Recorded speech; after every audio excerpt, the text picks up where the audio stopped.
Corrigeons l'exercice 18, page 65 sur les titrages. Alors, on vous dit ici que l'étiquette d'un cachet d'aspirine qu'on notera AH prescrit au titre de la prévention des accidents vasculaires cérébraux porte la mention teneur en aspirine, donc en AH, 100 mg. Donc ça veut dire qu'un cachet, normalement, contient 100 mg d'aspirine.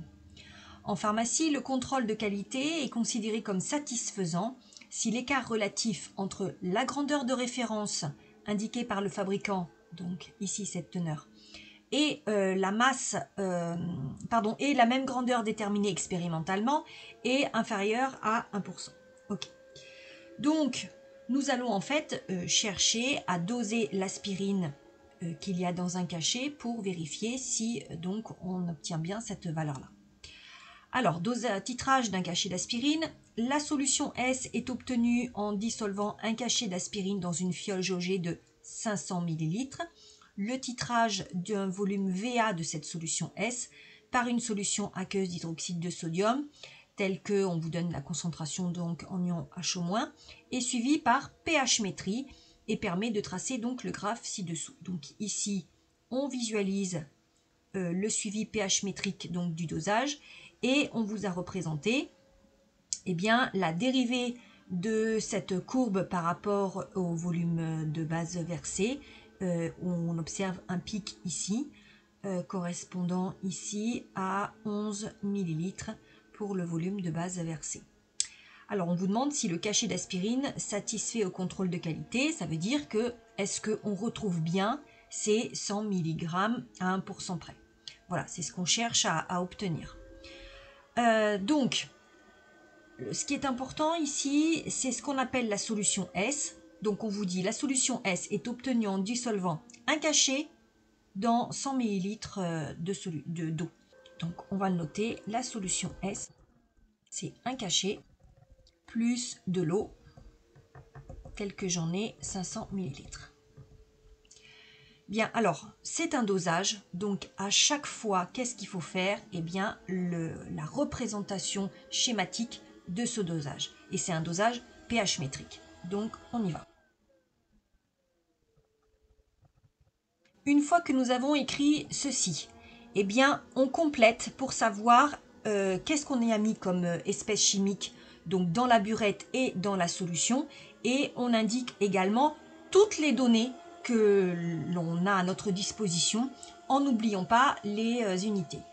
Donc, pour cela, on vous dit qu'une solution S est obtenue, bon ça on l'avait vu, le titrage d'un volume VA de la solution S. Donc, ça veut dire que la solution S, elle est en bas. Et la solution S, en fait, c'est l'espèce AH. C'est l'aspirine. Et donc, qu'est-ce qu'on a comme indication par rapport à ça? On connaît donc le volume.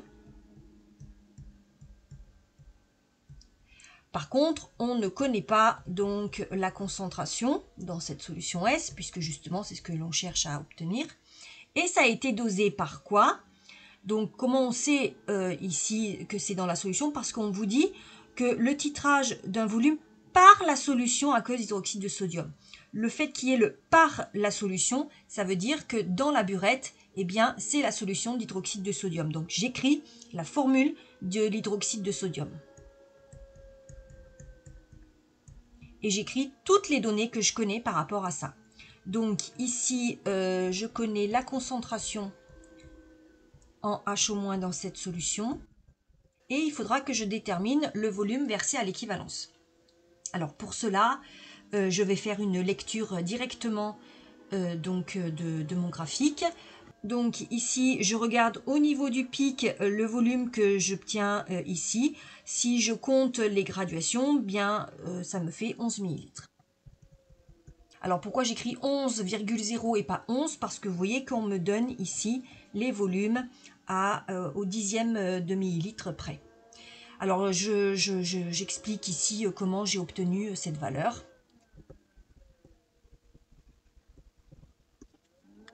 Donc, une fois qu'on a fait ce schéma, l'étape suivante, c'est d'écrire l'équation de la transformation qui a lieu lors de ce titrage.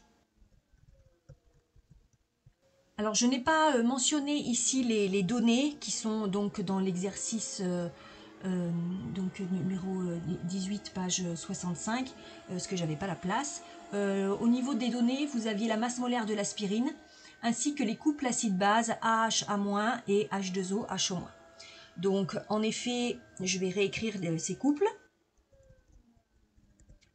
D'après ce que je visualise, les réactifs ici, donc c'est AH, donc que je retrouve ici, et HO- que je retrouve ici. Donc j'ai bien un acide qui va réagir avec une base.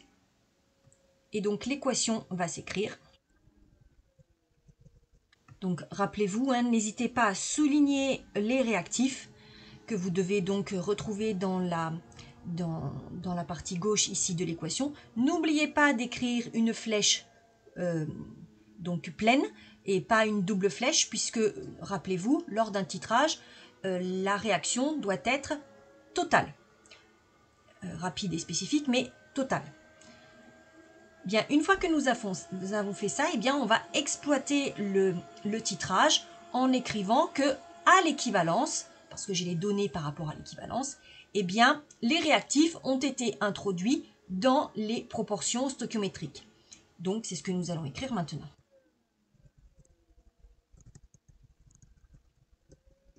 Donc ici, c'est-à-dire que l'espèce titrée, je vous rappelle, c'est H. L'espèce titrante, c'est H-. Donc ça s'écrit toujours comme quantité initiale de l'espèce titrée. Donc ici, c'est AH divisé par son coefficient stoichiométrique, bon ici c'est 1, est égal à la quantité, attention, versée à l'équivalence de l'espèce titrante. Ici, H-. Ne m'écrivez pas un I ici, ça n'a aucun sens. Divisé par son coefficient stoichiométrique. Alors, je vais transformer ceci pour l'écrire avec les grandeurs que nous avons vues précédemment. Donc, c'est-à-dire, je vous rappelle que N, c'est C fois V. Donc, c'est ici la concentration donc en AH donc de la solution S multipliée par VA sera égal à la concentration donc en HO- qu'il y avait dans la burette multipliée par VE. Je connais absolument toutes ces grandeurs ici. Je vais pouvoir donc extraire AH de cette expression. Alors, au niveau des unités, je vois qu'ici j'ai un volume divisé par un volume, donc inutile de convertir, puisqu'ici j'avais une donnée en millilitres et ici également en millilitres, eh bien ça va se simplifier. Et puis donc j'ai ici une unité en mol par litre, donc j'aurai ici l'unité de ma concentration en H en mol par litre. Donc je peux passer à l'application numérique. Donc j'ai trouvé ici la concentration en aspirine dans ma solution S que j'avais préparée. Et donc cette concentration, eh bien, à partir de cette concentration, on va pouvoir en déterminer la masse d'aspirine qu'il y avait donc dans cette solution pour pouvoir la comparer aux données. Donc, par définition, la concentration en AH dans la solution S, eh bien, c'est la quantité de matière de AH donc, dans cette solution. Or, N, ici, c'est la masse sur la masse molaire. Donc, je peux aussi l'écrire que c'est masse de AH divisé par masse molaire de AH fois ici le volume de la solution. Et donc, arriver à extraire ceci de cette équation, parce que maintenant je connais cette valeur, celle-ci m'est donnée, et le volume de la solution, c'était le volume de la solution S, vous savez, les 500 ml. Donc, je vais pouvoir calculer la masse d'aspirine qu'il y avait dans la solution S, qui correspond à la masse d'aspirine qu'il y avait dans le cachet. Alors, au niveau des unités, ici j'ai des moles par litre, ici j'ai des grammes par mol, donc il me faudra ici des litres pour être en accord au niveau des unités. Donc ça me donne 1,10 10 puissance moins 3 fois 180 fois 500, attention, 10 puissance moins 3 pour le mettre en litres. Eh bien ça me fait 99,0 mg. Donc maintenant, je vais calculer l'écart relatif. Donc ça, je reprends ici, c'est la valeur de la masse expérimentale que j'ai trouvée. La masse de quoi? La masse d'aspirine qu'il y avait dans la solution S. Mais pour faire la solution S, on a pris un cachet d'aspirine, on a mis de l'eau. Donc ça correspond à la masse d'aspirine qu'il y a dans un cachet. Et donc on me dit que l'écart relatif doit être inférieur à 1% entre la valeur théorique, c'est-à-dire 100 mg, et la valeur expérimentale, donc 99 mg. Donc calculons cet écart relatif. Alors je vous rappelle que l'écart relatif, d'une façon générale, c'est la grandeur de référence moins la grandeur expérimentale en valeur absolue, divisé par la grandeur de référence, et vous multipliez par 100 pour avoir ici le pourcentage. Donc ici pour nous, ça correspond à la masse donc en AH de référence moins la masse en AH expérimentale divisé par la masse en AH donc de référence.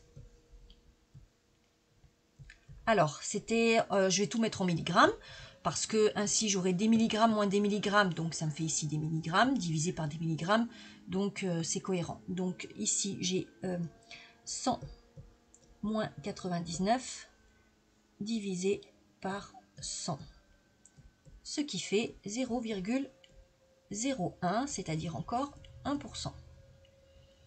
Bon, alors là, dans le sujet, on vous disait, il faut que cet écart relatif soit strictement inférieur à 1. Donc, il n'est pas strictement inférieur à 1, et donc pour cela, il faudrait faire des mesures, par exemple avec des incertitudes, pour être un peu plus précis au niveau de la valeur obtenue ici. Mais bon, dans tout état de cause ici, la valeur obtenue n'est pas strictement inférieure à 1. Donc le contrôle de qualité n'est pas satisfaisant.